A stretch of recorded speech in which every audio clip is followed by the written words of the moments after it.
Notre Dame will be the final team we do today. They're in at 8.5. Remember, this is one of those weird ones. This is one of those weird ones where you're going to sit there and you're going to think, oh my goodness, what was their record last year? Took care of business last year. This will be easy over. Remember they lost to Marshall. Remember they lost to Stanford. In both those games, man, it was quarterback play. It was turnovers. I mean, in those two games combined, -5 in the turnover margin, 3 against Marshall, 2 against Stanford. That ultimately led to Notre Dame coming up short in both those games. But, man, this will definitely get figured out this year with Sam Hartman, right? No doubt about it. Sam Hartman is an all-time statistically great quarterback in college football. Okay? 12,967 yards passing. Okay? That's the ACC career record. He shattered it. 110 touchdowns. Shattered in the ACC.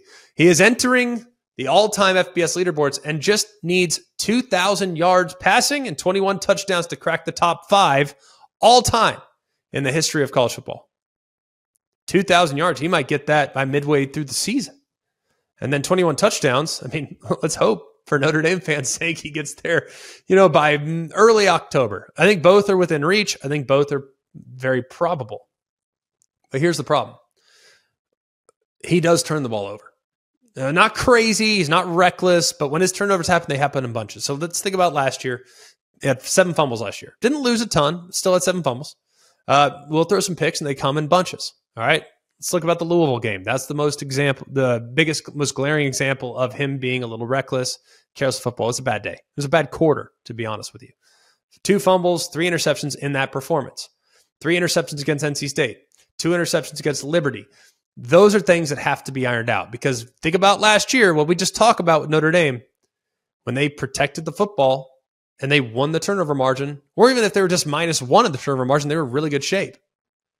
But when they got careless and when they turned it over, that's when things got away from them a little bit, especially against lower level competition. So they have to get those things figured out.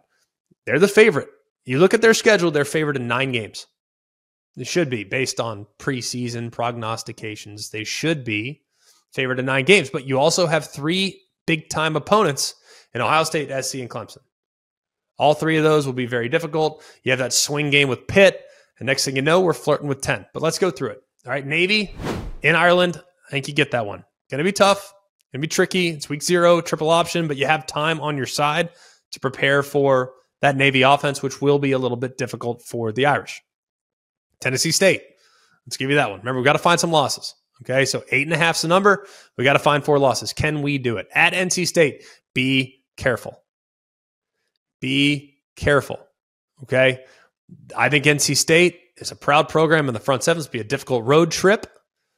This will also be one of the first opportunities that we get to take a peek at Brennan Armstrong, new NC State quarterback. Remember, Devin Leary left for Kentucky. Brennan Armstrong comes down from Virginia.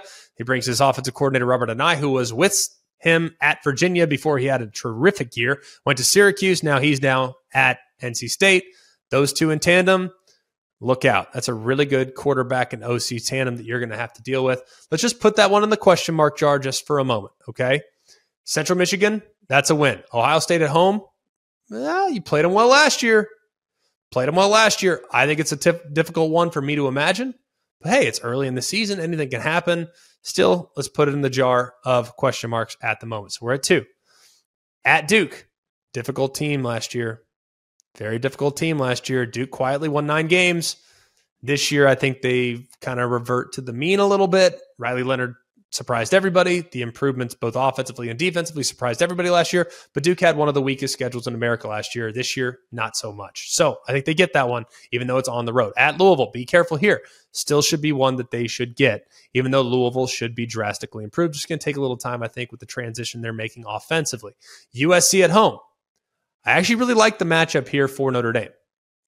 Now, I wish it was a little bit later so the Trojans could deal with maybe some less than stellar weather. But either way, this should be one that pits 2 of the best teams in America against each other. Now, remember, we just put the 2 question mark jars. Let's give them a loss against Ohio State. Let's say they get a win against NC State, whatever. Let's just say they have 1 at this point, maybe 2. All right? Let's say they lose to SC. SC is going to be great. They beat them last year. SC handled the gauntlet that was Notre Dame last year. Will they be able to do so at their place this year? Who knows, but let's put it in the jar for now. Now we're at 3. Pitt, here's your swing game. This is one you have to have. All right, you have to have if you're going to take the over. I think the Pitt game is one that they'll get. I really believe that. I think they match up well against Pitt. Pitt has Phil Jurkovec at quarterback now. Not sold on him. Not sold on what they are totally as a team. Have question marks about Pitt. So I'm going to give this one to Notre Dame. At Clemson, another difficult game. All right, another very difficult game, but they ran through them like a hot knife through butter last year. Will they be able to do so again? This is really the ultimate test. It really comes down to 2 games. Let's say you lose to Ohio State, you lose to USC, both of which are at home, by the way. To think they're going to lose both at home is kind of tough for me to envision. Then you have 2 on the road that are toss-ups as well, in Clemson and NC State. And then you have Wake Forest. I'll give you that one. I think Sam Hartman gets revenge. Then you're at Stanford. I think you'll get Stanford this year. Believe me, that one's been circled for the Irish already. So you have 2 swing games, really. If you want to win 10, you want to get back to the New Year's 6, you got to win one of these 2. You got to beat SC or you got to beat Ohio State, and then you got to split on the road between NC State and at Clemson. And if you can get those taken care of, those are really the 4, I think, that are going to determine whether or not they go over. I think they go over. I think they'll get at least one of those 4 teams, even though 2 are on the road and 2 are elite teams at home. I think they get at least one. I think 9-3 is about right for the Fighting Irish this year.